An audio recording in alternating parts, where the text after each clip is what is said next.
Hello, അപ്പോൾ എന്തുണ്ട് എല്ലാവർക്കും വിശേഷം? സുഖമല്ലേ? അപ്പോൾ നീണ്ട ആലോചനയ്ക്ക് ശേഷം നമ്മൾ എന്തുണ്ടാക്കും എന്നുള്ള നീണ്ട ആലോചനയ്ക്ക് ശേഷം നമ്മൾ ഫുഡ് ഉണ്ടാക്കാൻ എന്ത് ഫുഡ് ഒറോട്ടി ഉണ്ടാക്കാൻ നമ്മൾ തീരുമാനിച്ച് കഴിഞ്ഞിരിക്കുന്നു. എന്നും രാവിലെയും രാത്രിയിലുള്ള ഒരു ചിന്തയാണ്, നാളെ എന്ത് കറി ഉണ്ടാക്കും, ഇല്ലെങ്കിൽ ഇന്ന് രാവിലെ എന്ത് ഫുഡ് ഉണ്ടാക്കി കൊടുത്തു വിടുമെന്ന് എല്ലാവർക്കും.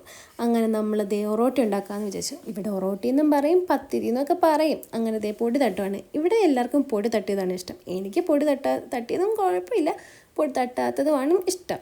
അപ്പോൾ അതെല്ലാം പൊടി തട്ടി മാറ്റിക്കും. എനിക്ക് ചില കയ്യൊറോട്ടിയും ഭയങ്കര ഇഷ്ടം. ഇതിൽ കയ്യൊറോട്ടി എന്നും പറയാം, അതിന് തേങ്ങയൊക്കെ ഇടുമെന്ന് പറയുന്നേക്കാം. അപ്പോൾ ഇതിന് നമ്മൾ തേങ്ങ ഇടത്തില്ല. അങ്ങനെ അതെല്ലാം കഴിഞ്ഞ് എന്നെ സഹായിക്കുന്നത് നാളെ നിങ്ങൾ കണ്ടല്ലോ അല്ലേ.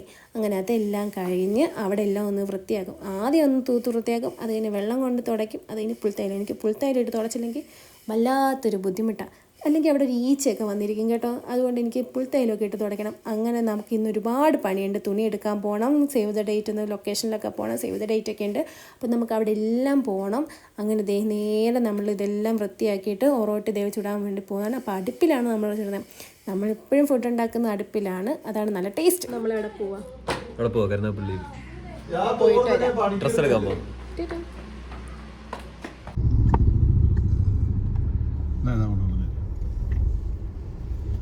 അങ്ങനെ നമ്മൾ കരുനാഗപ്പള്ളി എത്തി. പുതിയ അപ്പൊ കരുനാഗപ്പള്ളി എത്തിയില്ല, പുതിയ.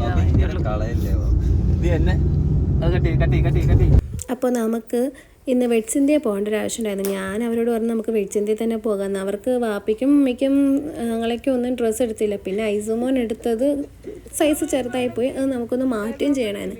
അപ്പോൾ ഇന്ന് എല്ലാവരും ഉള്ള ദിവസമല്ലേ, അങ്ങനെ ആണെങ്കിൽ ഒരുമിച്ച് എല്ലാവർക്കും കൂടെ ഇറങ്ങാം, നല്ലൊരു രസമല്ലേ. അങ്ങനെ ഇറങ്ങാമെന്ന് അങ്ങ് വിചാരിച്ചു. പറയൂ ബുജി, നമ്മളിപ്പോൾ ഇവിടെ എത്തി.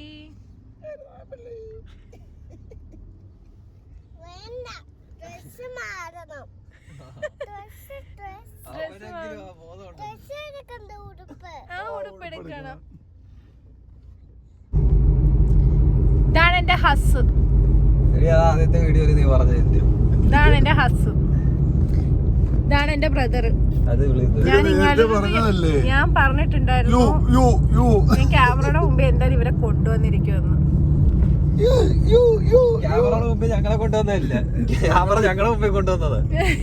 അങ്ങനെ നമ്മളതേ കടയിലെത്തി. അതിനകത്തെ വീഡിയോ അന്ന് ഞാൻ എടുത്തില്ലായിരുന്നു. അപ്പം ഞാൻ പറഞ്ഞു ഇൻട്രോവേർട്ട് വന്നു. പക്ഷേ ഇപ്പം ഞാനങ്ങ് മനസ്സുണ്ടങ്ങ് വിചാരിച്ചു എന്തൊക്കെയാണെന്ന് പറഞ്ഞാലും അങ്ങ് എടുക്കാമെന്ന്. അങ്ങനെ ഞങ്ങൾ കുഞ്ഞിൻ്റെ ഡ്രസ്സൊക്കെ എടുത്ത് വെച്ചിട്ടുണ്ട്.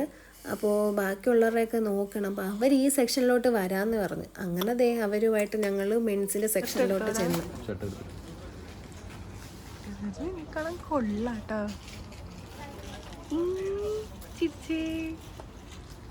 ഭീമനാ, നമുക്കെല്ലാം സെറ്റാക്കി തന്നു കേട്ടോ. ദീപനാണ് നമുക്കെല്ലാം സെറ്റാക്കി തന്നത്. അപ്പോൾ ഉമ്മയ്ക്ക് വെച്ചിട്ട് ബാക്കി എല്ലാവർക്കും നമ്മൾ ഡ്രസ്സ് എടുത്ത് വാപ്പിക്ക് രണ്ടെണ്ണം ട്രയൽ ചെയ്ത് അതിലൊന്നും ഇഷ്ടപ്പെട്ട് നമ്മളത് സെലക്ട് ചെയ്ത് വെച്ചിട്ടുണ്ട്. ആങ്ങളിക്ക് എടുത്തിട്ടുണ്ടായിരുന്നു. ഉമ്മയ്ക്ക് നമ്മൾ വേറെ ഷോപ്പിൽ നിന്ന് എടുക്കാമെന്ന് പറഞ്ഞു. അങ്ങനെ ഞങ്ങൾ ഇവിടെ നിന്ന് ഇറങ്ങാണ്.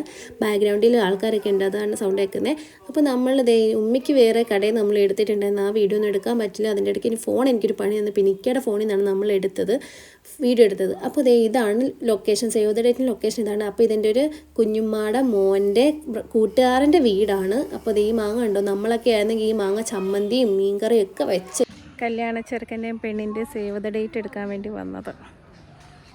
നല്ല രസമുണ്ടല്ലേ.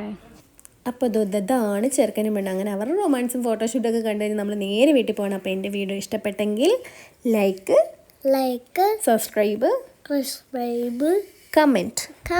Okay, by.